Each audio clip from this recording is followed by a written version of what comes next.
오늘 시편 145편은 특별히 소원에 대한 주제를 다룹니다.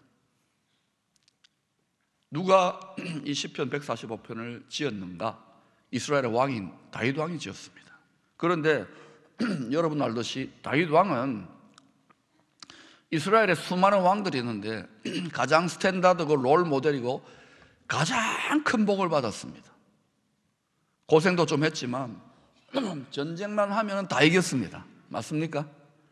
나라도 제일 영토가 확장됐어요. 우리나라 광개토 대왕 같은 사람이에요. 거기에 부귀, 영화, 종교, 문화, 학술, 국방 모든 분야가 다 더하여졌어요. 이유가 뭘까요? 다윗은 세상 나라 이스라엘 나라의 왕이었지만 늘 하나님의 나라, 하나님의 마음, 하나님의 뜻, 하나님의 소원을 살폈어요. 그리고 그것을 위해 살았던 거예요. 그러니까 하나님이 내려보시고, 야 다윗 너는 내 마음하고 늘 합했다 똑같네. 내 소원이 네 소원이고 네 소원이 내 소원이네. 그러니까 하나님이 어때요? 신약에 있는 약속이지만 똑같은 원리예요. 다 더하여 주시는 거예요. 물론 그 과정이 순탄하지만 않아서 다윗이 연단 맞고 고통받았죠. 훈련도 있어요. 여러분도 이대로 하나님의 나라와 하나님의 소원, 하나님의 뜻을 먼저 구하면은 저항과 연단과 훈련을 통과하게 됩니다. 거기에서 다 탈락해버려요. 해도 소용없네. 이거는 그냥 교회에서나 통용되는 말이야. 거꾸로 돌아가도록 딱 믿고 나가야 되는데 다윗은 그래가지고 어마어마한 더하여 주심을 경험했답니다.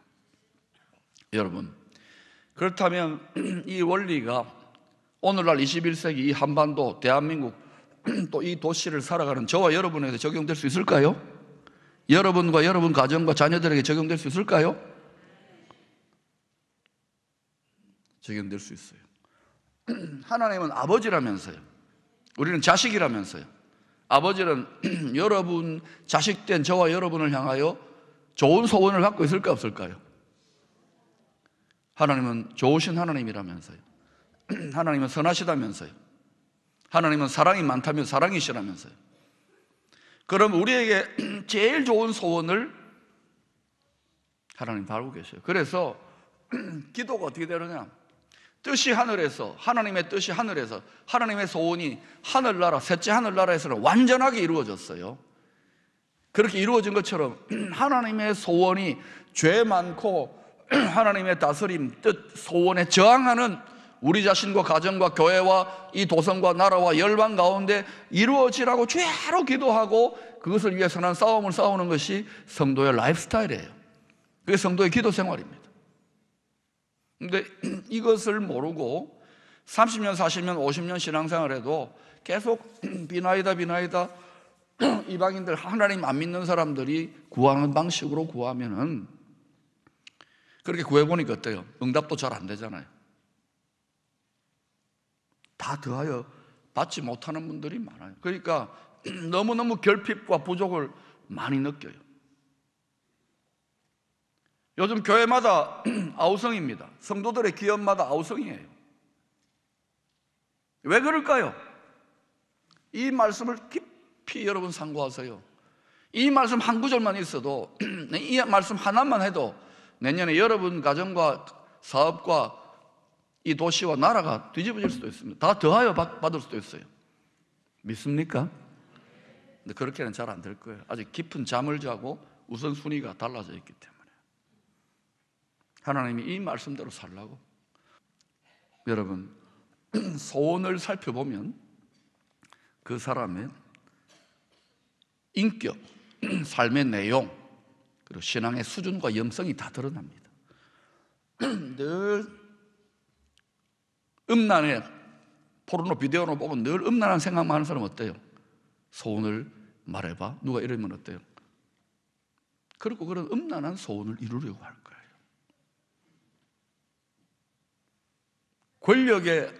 권력에 착취를 당하고 권력 때문에 너무 고통하는 사람 어때요? 높은 자리에 한번 출세해보고 싶은데 한이 맺히는 거예요. 못 배운 사람은 배우고 싶고, 돈 때문에 너무너무 찌들게 가난했던 사람은 돈 구할 거예요. 질병으로 몸이 꼴꼴해가 너무너무 고통의 사람은 건강요, 주님. 다 필요하죠. 여러분 무엇을 구할 것 같습니까? 이런 복음성가가 있습니다. 우물가의 여인처럼 난 구했네. 같이 부르십시다. 헛되고 헛된 것들을 그때 주님 하신 말씀, 내 세매와 생수를 마셔라. 오 주님 채우소서. 나의 잔을 높이 듭니다. 하늘 양식 내게 채워 주소서. 넘치도록 채워 주소서. 우물가의 여인이 무엇을 구했습니까? 사랑받지 못한 자신의 어린 시절에 그 사랑의 결핍을 충족시키려고 이 남자도 바꿔보고 저 남자도 바꿔봤는데 결론이 뭡니까? 그럼이래. 그러다가 주님 만나서 얼마나 큰 만족과 충만함을 경험했던지, 물동이도 버려두고 자기를 멸시하고 조롱하는 사람 신경도 안 써. 세상과 나는 간 곳이 없어. 사마리아 한 도성을 다 뒤집어 버리잖아요. 왜 사마리아 여인은 그렇게 되었을까? 헛되고 헛된 것을 더 이상 구하지 않았던 거예요. 하나님께서 저와 여러분이 열심히 기도하고 봉사하고 뭐 안간힘을 쓰는데도 왜 끊임없는 인생의 문제가 생겨나고 기도 제목이 생겨나고 아프고 자식이 속썩이고 경제도 어렵고 계속 이런 문제들로 근심과 염려하며 씨름하게 하는지 아십니까? 기도하게 하시는지 아십니까? 그것은 씨름하게 해가지고 기도를 해야 누구를 만납니까? 그러니까 우리가 다른 거 구하지 말고 결국에는 누구를 구해? 하나님을 만나도록. 왜? 다른 거 기도해가 응답받아도요, 교회 부흥하고 뭐 병 고치고 다 해도 또 헛돼요. 솔로몬은 다 해봤잖아요. 수도 없는 고난을 다 겪어봐도 욥이 내린 결론은 하나님이었어요. 그래서 하나님이 기도하도록 우리 삶을 적당하게 시험과 모든 걸 조절하시면서 계속 문제 속에 던져놓고 광야 속에 던져놓고 나를 만날 때까지 이 수준까지 와야 돼요. 그런데 이 수준까지 가서 하나님을 만나는 성도가 그렇게 많지 않아요. 그 하나님의 영에, 그 하나님 아버지의 마음이 내 심령에 부어지면 가슴이 터져나갈 것 같은 행복감, 사랑이시니까 하나님의 지혜가 임하고 하나님의 능력이 임하고 세상과 나는 간 곳이 없어져요. 정말이에요. 그런데 다 그냥 거기까지 안 나가는 거예요. 여러분, 예수 믿는 맛을 경험해 봤습니까? 기쁨의 교회 올해 제가 막 하도 강하게 기도하라 그러고 여러 가지 일도 시키고 막 죽도록 충성하라, 생명 다해 사랑하라 이러니까요, 뭐 등록도 안 하고 막 이런 좀 교회 규모가 있으니까 이런 분들이 그냥 다 어디 없어요. 제가 안타까우면서도 또 한편으로는 감사해요. 왜? 신앙생활은 순종생활이고 공동체 생활입니다. 맞습니까? 등록하세요. 뒤에 있는 분 좋은 말 할 때. 왜냐? 귀찮게 안 할게요. 그런데 여러분, 사람들이 어때요? 교회는 매일 일요일 날 예배 드려야 되고 저기 가자 술 담배 이러니까 자꾸 어때요? 1년에 한두 번 산에 가면 되는데 자꾸 가고 이래요. 종교를 하나 장만해야 되겠다. 그런데 여러분, 지금 기쁨의 교회는요, 힘든 교회로 소문났습니다. 그래서 기쁨의 교회로 바쁨의 교회라는 학설이 있어요. 그런데 말입니다. 그 모든 무거운 짐들을 능가하는 예수 그리스도의 진미, 여호와의 선하심을 맛보고 그 충만함을 맛보게 되면 그건 아무것도 아니란 말입니다. 생명조차도. 여러분이 정말 그 예수 그리스도, 복음 자체이신 예수 그리스도를 만나면 가만히 있을 수가 없어요. 전하고 싶어서. 사람은 많지만은 여호와의 선하심을 맛본 사람들이 많지 않아요. 여러분 맛봤습니까? 근데 여기 와서 위로받고 인생의 문제 해결하고 그런 분들 없는지요? 그리고 해결도 잘 안 되고 응답도 잘 안 하시잖아요. 왜요? 얘들아, 그게 아니야. 나는 너희들에게 나를 주고 싶어. 나를. 너희들 안에 내가 들어가고 싶어. 그래서 하나님을 구하기를 원하는 거예요. 바울도, 다니엘도, 에스더도, 에녹도, 다윗도 주님만 바라보면 여호와의 성전에 주와 함께 있기를 원한다. 다른 거 필요 없다고. 그랬더니 다윗이 시편 23편 1절에서 뭐라고 합니까? 여호와는 나의 목자시니 내가 부족함이 없다. 왜 부족함이 없어요? 일국의 왕이라도 부족하지. 그런데도 부족함이 없다. 시편 103편 5절에서 좋은 것으로 내 소원을 만족하게 하사 내 청춘을 독수리같이 새롭게 하시는도다. 여러분, 특별히 시편 103편의 5절의 이 말씀은요, 제가 신학교 가려고 아버지 사업도 다 팽개치고 나는 하나님의 영에 붙들려가지고 도망다녀도 이제 더 이상 안 돼. 그래서 하나님 갑니다. 왜 하필 접니까 하면서 집에 쫓겨났어요. 갈 데가 없어가지고 가보니까 결혼한 지 일주일 된 목사님 아들 친구 집에 제가 들어간 거예요. 그 집에 좀 피신해 있어야 되니까. 그러니 얼마나 바늘방석이겠습니까? 신혼부부가 신혼살림 차리는 집에 미안하다고 들어가가지고 앉아있는 제 신세가. 그런데 이놈이요, 아침에 둘이 이렇게 뭐 제 앞에서 저보고 후라이 하나 해주고 그런 자기들 김밥 싸가지고 자기하고 넣어주는데 그냥 하나님, 나는 이렇게 뭔지 모르지만 하나님에게 붙들려가 이렇게 내가 눈물 콧물 흘리고 원인도 알 수 없이 이래도 제가 좋은데 대학원 나왔잖아요. 그런데 이 뭡니까?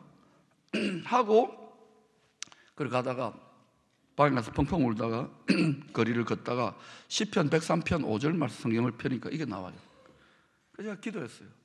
그때는 제 마음이 많이 상하고 힘들었는데, 하나님, 만약에 제가 좋은 것으로 저의 소원을 만족해 하시고 나의 청춘으로 독수리같이 새롭게 하시는 하나님의 힘과 능력을 입게 될 때가 온다면 이와 같이 방황하고 고통하고 눌리고 상한 자들을 내가 위로하는 자가 되기를 원합니다.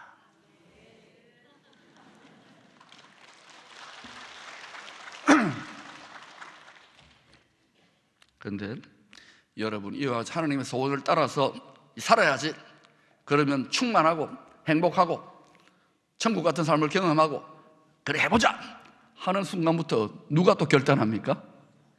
하나님의 소원이 이루어지지 않도록 방해하는 세력이 있어요. 제일 강적이 누구냐? 나 자신입니다. 내 안에 내가 죄인이 되기 때문에, 예수 믿어도 우리 안에 죄성이 있기 때문에 하나님의 소원대로, 하나님 말씀대로 살지 않아요. 요거는 부담스러우니까 빼자. 영을 따라, 하나님의 말씀의 법을 따라 온전히 순종 안 하잖아요. 여러분, 솔직하게 우리끼리 하는 말입니다.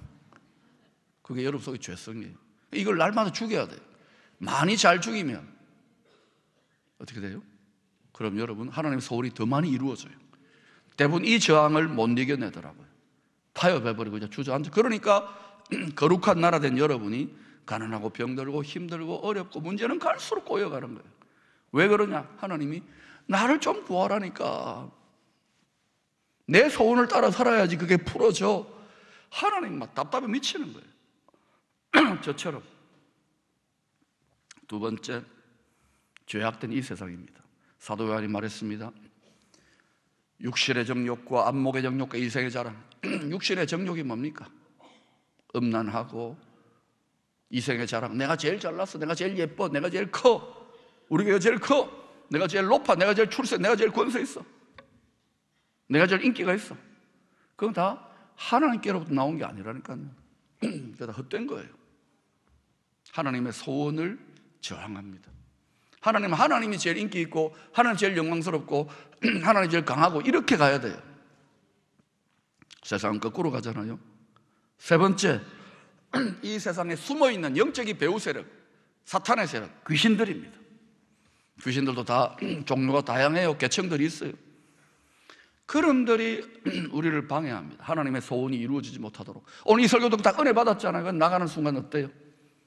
뭐 자동차 접촉사고가 나거나 또 어때요? 갑자기 오늘 목사님 말씀 은혜 받았대. 외식하자 하다가 자기가 열받는 단추를 딱 누르는 거예요. 이러면서 또 확 뒤집어져요. 이런 시험들을 수도 없이 경험했을 겁니다. 그러니까 여러분 과거에도 어때요? 목사님 우선은 지금 듣기 좋지만 순종하기 참 힘들어요. 왜요? 또 안 될 거기 때문에요. 우리 청소년들이 그래요. 수련회 같은 데나 집회 가서 은혜 받고 나면 이게 유지가 안 된다고. 이게 당연합니다. 여러분도 그럴 거예요. 그런데 유지를 계속 해내는 게 능력인 거예요. 유지하는 방법은 뭐냐? 날마다 죽고 예수와 함께 날마다 예수와 함께 사는 거예요. 그거를 여러분은 자동으로 훈련하고 있습니다. 밤이 되면 죽고 자잖아요. 그 죽는 겁니다. 그게 성도의 죽으면 자는 거예요. 그리고 아침에는 어때요? 일어나요. 늦잠 자고 일어나기 싫어하는 사람은 뭐예요? 살고 싶지 않다는 말입니다. 죽고 살고 죽고 살고 밤과 낮 밤과 낮 빛과 어둠 빛과 어둠, 이게 자동 훈련을 하고 있는 거예요. 영적으로도 나는 죽노라, 그리고 다시 예수와 함께 사노라. 그 바울이 날마다 죽노라 이야기하는데 안 죽으려고 그러잖아요. 그게 되면 쉬워요. 처음에는 좀 죽을 것 같지만. 자, 그래서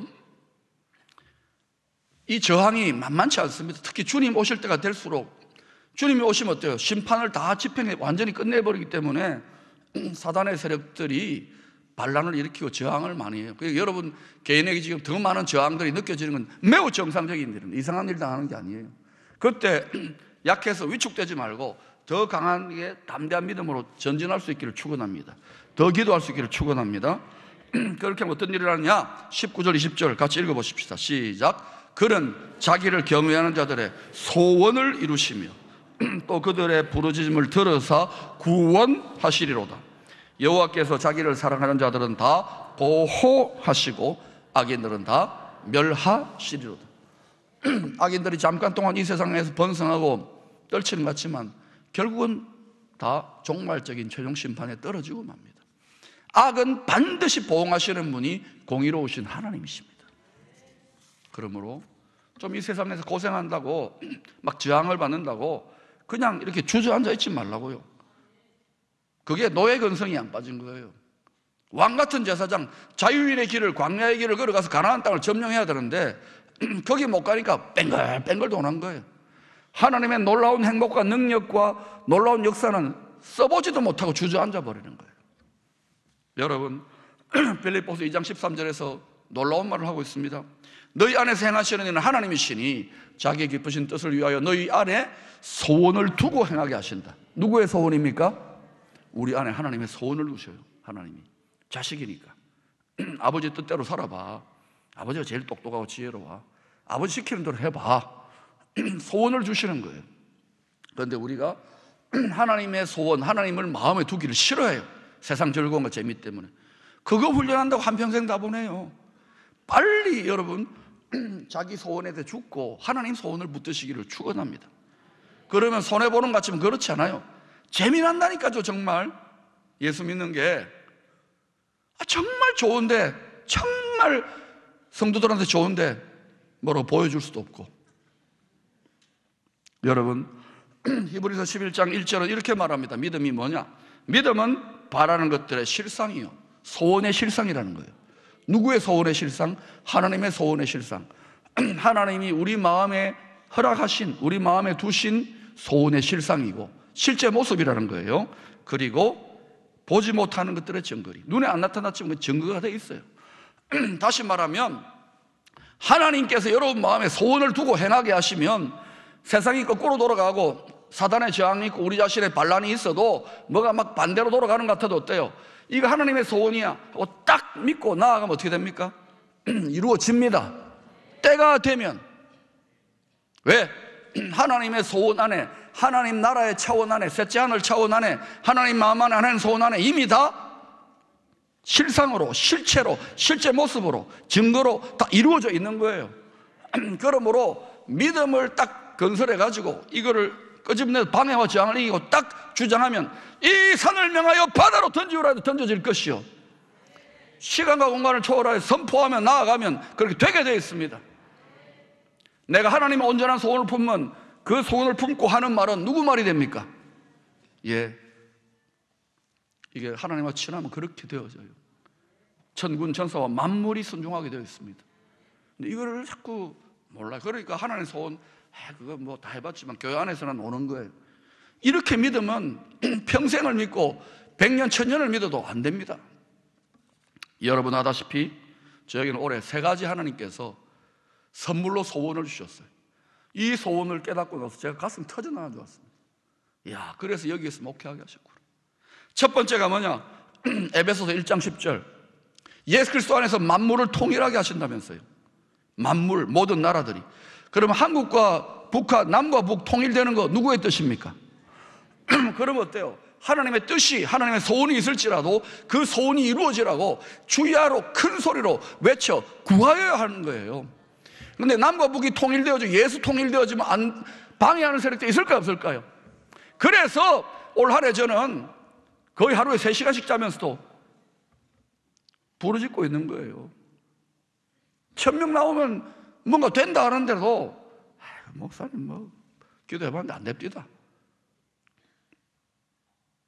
그러니까 빨리 우리가 선봉에 서야 돼요. 두 번째는 한국 교회로부터 동양과 서양, 특별히 아시아권 나라로부터 신학자나 목사나 교회가 가장 강력한 나라 중에 하나입니다. 뭐 성도 수는 그렇게 많지 않을지 몰라도.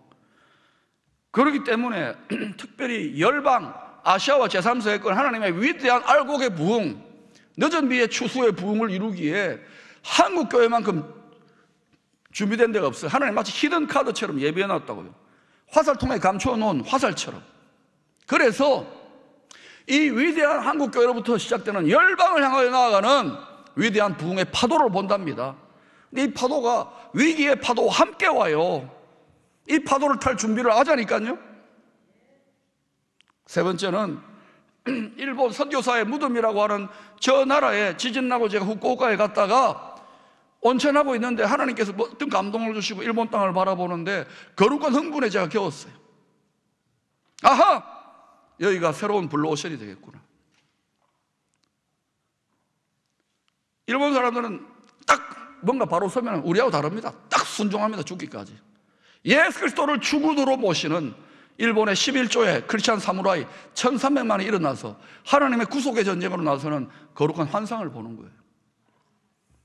이걸 붙잡고 올 한 해 막 달려가는데 다 뭐 그냥 미친놈이라 그러기도 하고요. 뭐 이래요. 그런데 저는 눈도 깜짝 안 합니다. 상처를 좀 받죠.